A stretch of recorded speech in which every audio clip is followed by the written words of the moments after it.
So what do you have coming up next? What I got coming up next is right now I had my book out, Neighborhoods Under Siege, which is doing extremely well. Amazon, came out with his #1 new release, 5 stars prime. About to go on tour with that, got the sponsors and everything on deck with that. Associating myself to the organization Guns Down, Life Up, which is a good look for the community and a way to allow me to be able to not just come out with the book as a product, but to move with the organization and the book as a brand. That's my whole goal. The motivational speaking thing is very important to me as well as it is to my family. And just to reestablishing myself and reinventing myself into being a little bit better than what I once was. See, my greatest fear is being remembered for who I used to be. I don't want to be remembered for who I used to be. I want to be remembered for who I am now. And it took a lot to get to who I was. So I'm sure it's going to take a lot to get to who I want to be and who I am now. I mean, when you look at how Brooklyn was, during the 80s, and you look at how it is now, do you think that it's improved, gotten worse? It's improved in some ways and it's got worse in others. It's only got worse brain-wise, you know what I'm saying? Because a lot of guys now don't think the way guys used to think back then. You know what I mean? The things that we did back then, we knew what we was doing. A lot of guys now is doing things just for TMZ purposes or for acknowledgement, just to be on camera and to knock this dude out or to bully this dude or to do this to that. None of that has anything to do with getting money though. So I don't that's the difference between now and then. The difference between then, you had presidents that almost didn't really care much about the drugs coming in through the borders, but now you have a president that cares everything under the sun about drugs coming in under the border. So that limits the amount of drugs coming in. So that at that point, that would allow you to have to think a different way as opposed to your hustle being a drug dealer, and then back then is either you're a drug dealer or you're a basketball player or you becoming a rapper. So the game has kind of evolved to the rapper situation being oversaturated, where there's too many of them coming out now. And it's kind of hard to kind of whizzle through what's good and what's not. It takes a little bit more time to try to figure out what's good and what's not. To be a basketball player, you just have to really be great because you got a lot of college scouts and a lot of different other people watching you do your thing. So that's the biggest difference. It's not as much.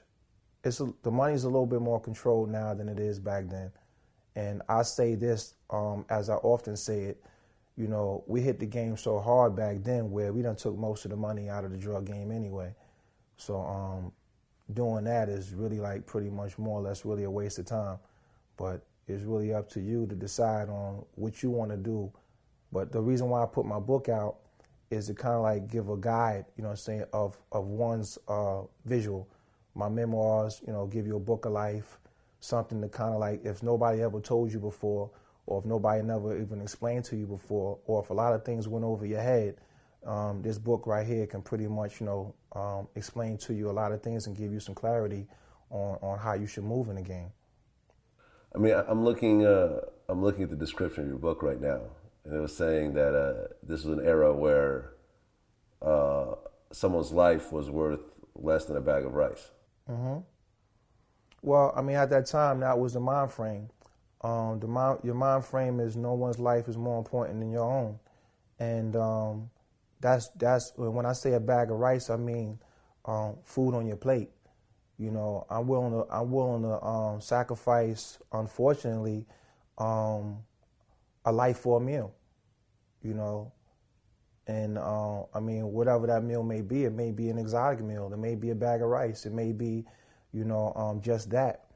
But that was at that time. That was the mind frame of just trying to make myself believe that's how I had to think in order to do the things that I was doing. Yeah. How many of your friends during that time got killed? How many? I don't know. I was heavy on that. Like I was like, I mean, I was a gunman, and that being said, that I was willing to buy any gun I saw cross my path because I felt like if I bought that gun, that was a gun that would be one that I would be able to control from it being on the other side, from killing any of us, including myself. So more went to jail than going to death. It was a lot. It wasn't a whole lot of them. I'm happy to say that. It wasn't a whole lot of them that died on the battlefield. It was just a whole lot of them that went to jail and walked the field. If a 14 or 15-year-old kid approached you right now and said, I want to be a drug dealer, I want to be the next Calvin Klein of Brooklyn, what would you tell him? I would tell them I'm not going to try to tell you not to be. I'm just going to ask you why. And me asking you why is a big why, and that requires a long conversation at that point. And because I don't want to be out here trying to preach to the kids at 14, 15 years old, trying to tell them what they should or shouldn't do. Even with the organization Guns Down, Life Up, my approach is not to tell them to put the gun down. My approach is to tell them why you're picking the gun up. So I'm not going to be out here trying to preach to them. And because when I was their age, I didn't want nobody preaching to me. The best approach is just to ask the question, not give them the answer on what they should or shouldn't do. And more of them will listen to you that way. And I've been doing pretty good with that. Like, I've been having really good dialogue with a lot of younger brothers, even some older ones, because a lot of older ones are still stuck in a time too, where they feel like maybe somebody might owe them something, or, it's unjust on the life that they lived. And, they wake up with hate in their heart, but for a lot of younger guys, I ask them, are they still dreaming? And a lot of them will tell me that they're not. And I tell them, well, that's where your problem starts at, because a person that doesn't dream is walking in pure darkness. You have to start dreaming in order for you to see a reality for yourself and see something where something can come out of your life. And, because dreams actually do come true. But if you're not dreaming, then nothing will come true for you. You don't know where you're going. You don't know what you're doing. You're just walking through a whole stage in life, in darkness. So that's my approach to them about, them telling me that they want to be a Calvin Klein. I can tell them a whole life story about Calvin Klein. I'll tell them today I wouldn't want to be Calvin Klein.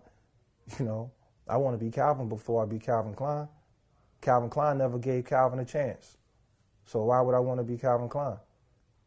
But you never know about who you don't want to be until you find out everything about them. So that's the reason why I wrote the book, so people can understand who and what I was, and why I did what I did when I did it.